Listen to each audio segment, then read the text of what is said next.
That contributes to the onset and maintenance of emotional challenges, for example, like anxiety and depression.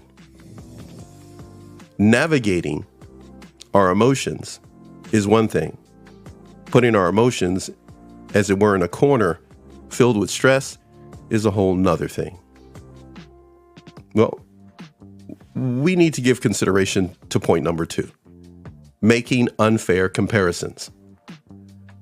Social comparisons is a common practice and a useful tool at times to place ourselves in a continuum of psychosocial indicators. We can begin to see things and understand, okay, I can achieve things. But if we're not careful, negative thinking can have a negative impact because we begin to compare ourselves and what we have done, not done, to others.